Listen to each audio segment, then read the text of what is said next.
Good morning all of you. आज की जो हमारी क्लास रहेगी बीएससी थर्ड ईयर वालों के लिए रहेगी बॉटनी की क्लास, जिसमें हम जो हमारा टॉपिक रहेगा वो रहेगा द क्लोरोप्लास्ट, मतलब हरित लवक। हिंदी में हम इसको क्या बोलते हैं? हरित लवक।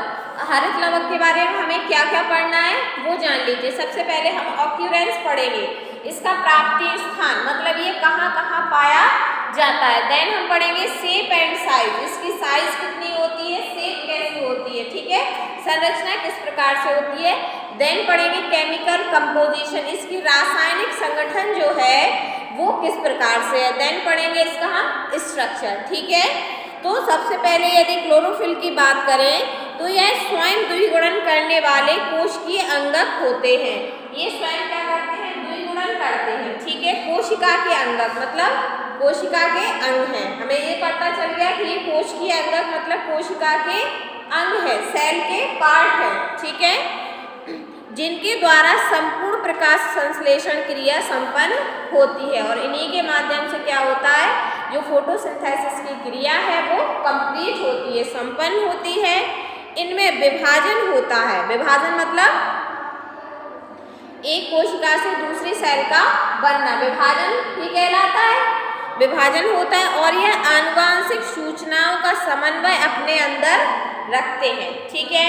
यदि हम इसकी ऑक्यूरेंस की बात करें तो स्वयं कोशी प्रोकैरियोट्स को छोड़कर हरित लवक पादपों को सभी हरी कोशिकाओं के कोशिका द्रव में पाए जाते हैं। ये कहाँ पाए जाते हैं? कोशिका द्रव में। सभी हरी कोशिकाओं के कोशिका द्रव में पाए जाते हैं। जितनी भी ग्रीन सेल जो रहती हैं, ग्रीनरी जहाँ रहेगी मतलब प्लांट के हरे भाग में ये पाई जाती है। इससे यही स्पष्ट हुआ ये कोशिकीय के हरे भाग में जो है कोशिका द्रव में पाए जाते हैं। कहाँ पाए जाते हैं? कोशिका द्रव में। आपको पता होगा कोशिका द्रव में विभिन्न चीजें पाई जाती हैं। क्लोरोप्लास्ट हो गया, माइटोकॉन्ड्रिया हो गया, राइबोसोम हो गया, लाइसोसोम हो गया, गोल्जी बॉडी हो गया। ये सब कहाँ पाया जाता है? कोशिका द्रव में ही तो पाया जाता है। यह प्रायः यह आवृत बीजियों के मीजोफिल तथा पैलिसैड कोशिकाओं में पाया जाता है।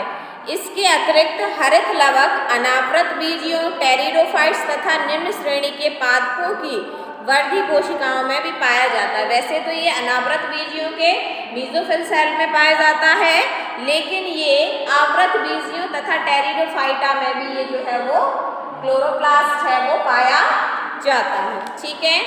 यदि हम इसके शेप और साइज की बात करें, इसका आकार कैसा रहता है, इसकी माप कैसी रहती है, तो अनावृत बीजियों, आवृत और अनावृत बीजियों में आपको बता चुकी हूँ एंजियोस्पर्म एंड जिम्नोस्पर्म, ठीक है। एंजियोस्पर्म क्या होता है और जिम्नोस्पर्म क्या होता है, दोनों के बारे में मैं आपको डिटेल में जो है वो समझा चुकी हूँ। तो आवृत बीजियों तथा अन्य संवहनी पादपों में हरित लवक मतलब क्लोरोप्लास्ट तस्तरी नुमा अंडाकार अथवा उभयोत्तल ताल की भांति होता है। मतलब या तो अंडाकार होता है या तस्तरी नुमा। तस्तरी कैसी रहती है? चपटी टाइप की रहती है। तस्तरी नुमा रहता है या अंडाकार रहता है, ठीक है।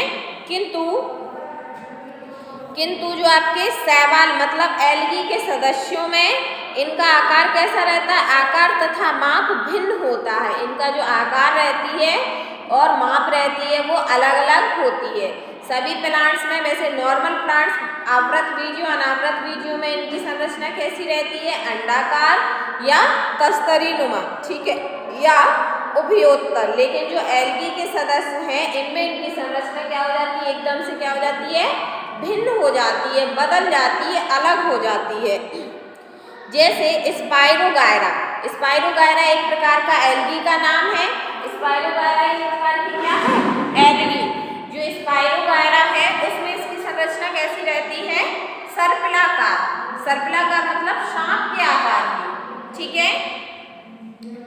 तथा यूलोथ्रिक्स में कॉलर के आकार के होते हैं, ठीक है। उच्च श्रेणी के पादपों में उच्च श्रेणी के जितने भी वृक्ष रहते हैं, प्लांट्स रहते हैं, उनमें हरित लवक का व्यास 4 से 10 म्यू तथा मोटाई 1 से 3 म्यू तक होती है। इनका जो व्यास रहता है उच्च श्रेणी के पौधों में 1 से 10 म्यू या फिर और इनकी जो मोटाई रहती है वो कितनी रहती है, 1 से 3 म्यू तक लगभग पाई जाती है। यदि हम इसके रासायनिक संगठन की बात करें, केमिकल कंपोजिशन की बात करें, तो क्लोरोप्लास्ट में क्लोरोफिल तथा कैरोटीनॉइड्स पाए जाते हैं। सभी को पता है जो क्लोरोप्लास्ट होता है उसमें कैरोटीनॉइड और क्लोरोफिल पाया जाता है, किंतु आधुनिक रासायनिक विश्लेषण के अनुसार इसमें लिपिड्स, प्रोटीन, एंजाइम और डीएनए, आरएनए भी पाए जाते हैं। पहले के वैज्ञानिकों ने सिर्फ इतना ही बताया कि जो क्लोरोप्लास्ट रहता है उसमें क्लोरोफिल तथा कैरोटीनॉइड्स पाए जाते हैं, लेकिन बाद में जो आधुनिक वैज्ञानिक ही उन्होंने बताया कैरोटीनॉइड्स और क्लोरोफिल तो पाया ही जाता है, इसके अतिरिक्त भी इसमें क्या क्या पाया जाता है, लिपिड, प्रोटीन्स, डीएनए, आरएनए, आनुवंशिक पदार्थ जो है वो भी पाए जाते हैं। शुष्क भार के आधार पर क्लोरोप्लास्ट में निम्नलिखित रासायनिक पदार्थ पाए जाते हैं। ठीक है, तो प्रोटीन्स जो है वो कितनी पाई जाती है इसमें, 30 से 35%। फॉस्फोलिपिड कितना पाया जाता है, 20 से 30%। क्लोरोफिल कितना पाया जाता है, 5 से 10%। और जो कैरोटीनॉइड्स रहता है वो पाया जाता है 4 से 5%। आरएनए पाया जाता है 3 से 7% और डीएनए पाया जाता है 0 से 5%। ये हो गया इसका रासायनिक संगठन। आधुनिक पहले के जो वैज्ञानिक थे उन्होंने बताया कि क्लोरोप्लास्ट में सिर्फ क्या पाया जाता है, क्लोरोफिल तथा जो है कैरोटीनॉइड पाया जाता है, लेकिन बाद के जो वैज्ञानिक हुए उन्होंने कहा कि इसमें क्लोरोफिल और कैरोटीनॉइड के अतिरिक्त भी लिपिड, प्रोटीन, डीएनए, आरएनए पाए जाते हैं। ठीक है, उसके बाद यदि हम क्लोरोप्लास्ट की कार्य की मतलब फिजियोलॉजी ऑफ क्लोरोप्लास्ट की बात करें, तो क्लोरोप्लास्ट की ग्रेना में प्रकाश प्रक्रिया होती है।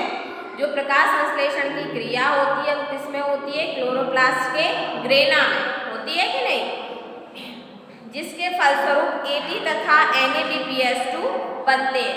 जब प्रकाश संश्लेषण की क्रिया होती है तो आप सभी को पता है कि इसमें ADP तथा NADPH2 का निर्माण होता है। प्रकाश प्रक्रिया में ऑक्सीजन उत्पन्न होती है जो स्टोमेटा द्वारा बाहर निकलती है। सभी जानते हैं कि प्रकाश संश्लेषण की क्रिया होती है उसमें ऑक्सीजन का निर्माण होता है और कार्बन डाइऑक्साइड का अवशोषण होता है। कार्बन डाइऑक्साइड को वो अवशोषित कर लेते हैं और ऑक्सीजन को वो क्या कर देते हैं, बाहर निकाल देते हैं।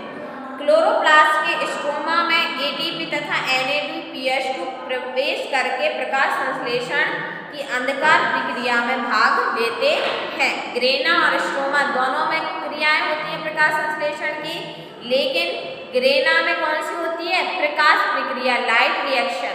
ठीक है, जबकि स्ट्रोमा में होती है डार्क रिएक्शन। प्रकाश संश्लेषण की दो क्रियाएं होती हैं, एक तो लाइट रिएक्शन और एक डार्क रिएक्शन, लेकिन जो लाइट रिएक्शन होती है वो होती है ग्रेना में और जो डार्क रिएक्शन होती है वो होती है स्ट्रोमा में।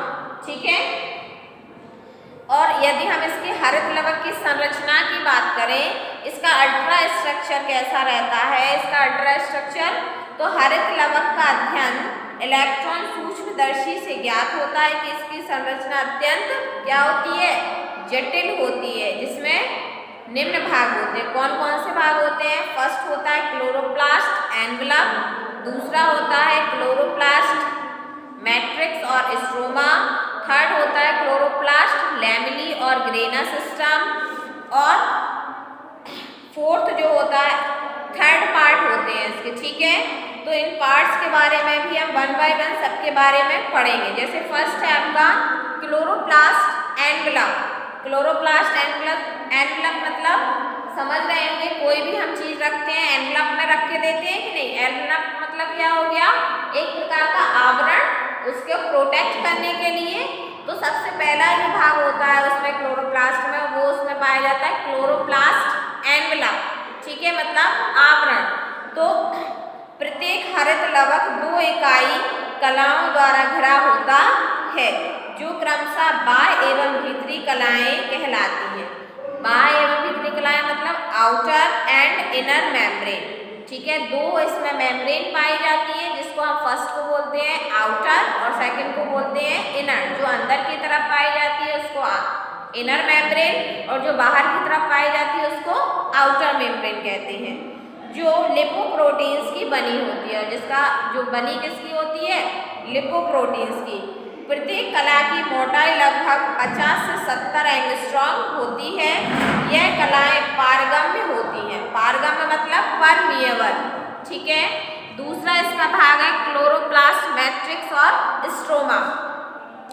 तो इसमें क्या रहता है, इकाई कला मतलब यूनिट मेम्ब्रेन, उन मेम्ब्रेन के अंदर, ठीक है, हम 1 बाय 1 चल रहे हैं, उन मेम्ब्रेन के अब अंदर आए तो यूनिट मेम्ब्रेन के अंदर दानेदार एवं पारदर्शी पदार्थ पाया जाता है, जिसे मैट्रिक्स या स्ट्रोमा कहते हैं, ठीक है। ये दानेदार भी होता है, पारदर्शी भी होता है, और इस पदार्थ को हम क्या कहते हैं, स्ट्रोमा कहते हैं। इसी मैट्रिक्स में ग्रेना तंत्र पाया जाता है।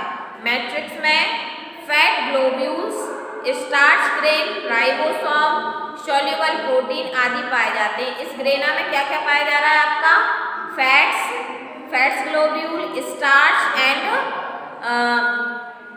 स्टार्च ग्रेन और सॉल्युबल प्रोटीन्स भी इसमें जो है वो पाई जाती है।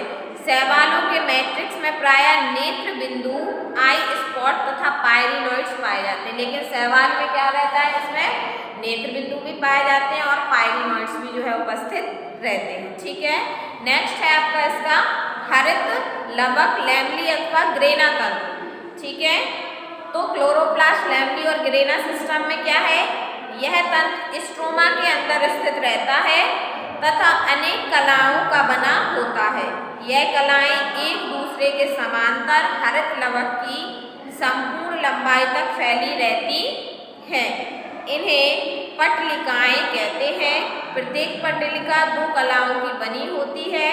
किन्हीं किन्हीं स्थानों पर यह पटलिकाएं फूल जाती है तथा सिक्कों के ढेर के समान दिखाई देती है। देखिए इस प्रकार से ये फूल जाती हैं और इस प्रकार से आपको लग रहा होगा कि हमने कॉइन्स जो हैं वो एक साथ रख दिए, तो सिक्कों के ढेर के समान ये जो है वो दिखाई देने लगती है, ठीक है। तो आज की क्लास में इतना ही। आज हमने किसके बारे में पढ़ा, क्लोरोप्लास्ट के बारे में, हरित लवक के बारे में क्या क्या पढ़ा, उसका अपीयरेंस पढ़ा, shape and size, chemical composition, and जो आपके हरित लवक की अल्ट्रा स्ट्रक्चर थी उसको 3 भागों में बांटा गया था। एक तो क्लोरोप्लास्ट एनवलप, दूसरा क्लोरोप्लास्ट मैट्रिक्स और स्ट्रोमा, और तीसरा क्लोरोप्लास्ट लैमली और ग्रेना सिस्टम, ठीक है। आज की क्लास में इतना ही।